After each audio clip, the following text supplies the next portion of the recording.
ഇന്ന് മെയ് 30, 2025 നമ്മളൊരു ചരിത്ര മുഹൂർത്തത്തിന് സാക്ഷിയാവുകയാണ്. നാഷണൽ ഡിഫൻസ് അക്കാദമിയുടെ NDA 148ാമത് ബാച്ചിലെ 300ലധികം കേഡറ്റുകളുടെ ഒരു നിരയിൽ 17 വനിതാ കേഡറ്റുകളുണ്ടാകും. പൂനെയിലെ നാഷണൽ ഡിഫൻസ് അക്കാദമിയിൽ നിന്ന് ആദ്യമായി ട്രെയിനിങ് വിജയകരമായി പൂർത്തിയാക്കിയ ഈ 17 വനിതാ കേഡറ്റുകൾ ഇന്ത്യൻ ഡിഫൻസ് സേവനങ്ങളിൽ വനിതകളുടെ പങ്കാളിത്തം കൂടുതൽ ശക്തിപ്പെടുത്തും. ഈ ചരിത്ര മുഹൂർത്തം സുരക്ഷാ മേഖലയിലെ ലിംഗസമത്വത്തിനും സ്ത്രീ ശാക്തീകരണത്തിനും വലിയ ഉദാഹരണമാണ്. 2022 പ്രവേശന സമയത്ത് പെൺകുട്ടികളുടെ ആദ്യ ബാച്ചിൽ ആകെ 19 പേർക്കാണ് പ്രവേശനം ലഭിച്ചത്. ആർമിയിലേക്ക് 10 പേർ, വ്യോമസേനയിലേക്ക് 6 പേർ, നാവികസേനയിലേക്ക് 3 പേർ എന്നിങ്ങനെ. ഇത് 2 കേഡറ്റുകൾ കോഴ്സിനിടെ രാജിവെച്ചു. 148ാമത്തെ കോഴ്സ് മുതൽ ഏറ്റവും പുതിയ 153ാമത്തെ കോഴ്സ് വരെ ആകെ 126 വനിതാ കേഡറ്റുകളാണ് NDAയിൽ ചേർന്നത്. പ്രതിരോധ മന്ത്രാലയം പങ്കിട്ട കണക്കുകൾ പ്രകാരം ഈ 126 പേരിൽ ആകെ 5 പേർ ഇതുവരെ രാജിവെച്ചിട്ടുമുണ്ട്. NDAയിലെ വനിതാ പ്രവേശനത്തിന് ചില കോടതി ഉത്തരവിന്റെ പിൻബലം കൂടി ഉണ്ടായിരുന്നു.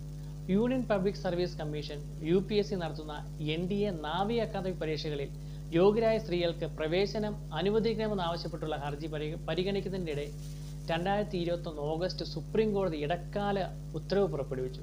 ഇടക്കാല നിർദ്ദേശത്തിന് അനുസൃതമായി ഒരു തിരുത്തൽ പുറപ്പെടുവിക്കാൻ സുപ്രീം കോടതി UPSCയോട് ആവശ്യപ്പെട്ടു. എന്നിരുന്നാലും വനിതാ ഉദ്യോഗാർത്ഥികളുടെ പ്രവേശനം ഹർജിയിലെ അന്തിമ വിധിക്ക് വിധേയമായിരിക്കുമെന്ന് കോടതി പറഞ്ഞു. വനിതാ കേഡറ്റുകളുടെ ആദ്യ ബാച്ച് 2022 ജൂലൈ ഓഗസ്റ്റ് മാസങ്ങളിൽ NDAയിൽ ചേർന്നിരുന്നു.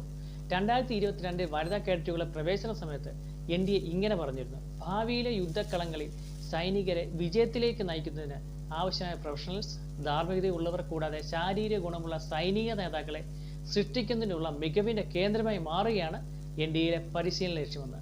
നിലവിലുള്ള പാഠ്യപദ്ധതിയിൽ കുറഞ്ഞ മാറ്റങ്ങളോടെ അക്കാദമിക്, ഡ്രിൽ, ഔട്ട്ഡോർ പരിശീലനം മുതലായവയിലെ പരിശീലനം തികച്ചും ലിംഗഭേദമില്ലാത്ത രീതിയിലാണ് നടത്തുന്നത്. എന്നിരുന്നാലും പുരുഷ വനിതാ കേഡറ്റുകൾ തമ്മിലുള്ള ശാരീരിക വ്യത്യാസങ്ങൾ കാരണം പെൺകുട്ടികളുടെ ശാരീരിക പരിശീലനത്തിൽ ചില മാറ്റങ്ങളും വരുത്തിയിട്ടുണ്ട്. നാഷണൽ ഡിഫൻസ് അക്കാദമിയിൽ നിന്ന് പാസ്സായ ശേഷം പുരുഷന്മാരും സ്ത്രീകളുമായുള്ള എല്ലാ കേഡറ്റുകൾക്കും ആദ്യം ലഭിക്കുന്ന റാങ്ക് കമ്മീഷൻ ഓഫീസർ റാങ്കാണ്. ആർമഡ് ഫോഴ്സിന്റെ വിഭാഗം അനുസരിച്ച് ഇതിൽ വ്യത്യാസം വരും.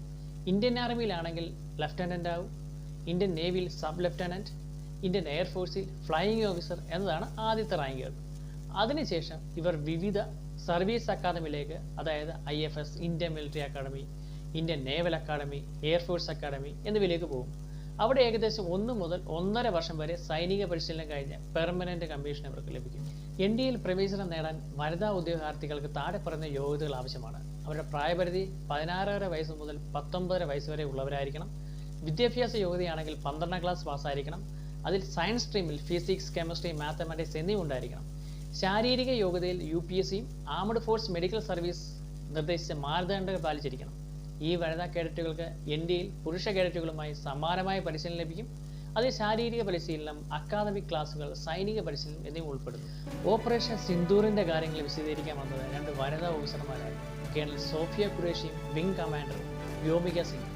ഇന്നത്തെ പാസിംഗ് ഔട്ട് പരേഡിൽ ഇന്ത്യയുടെ സൈനിക ചരിത്രത്തിൽ ഏറ്റവും വലിയ മുന്നേറ്റമാണ്.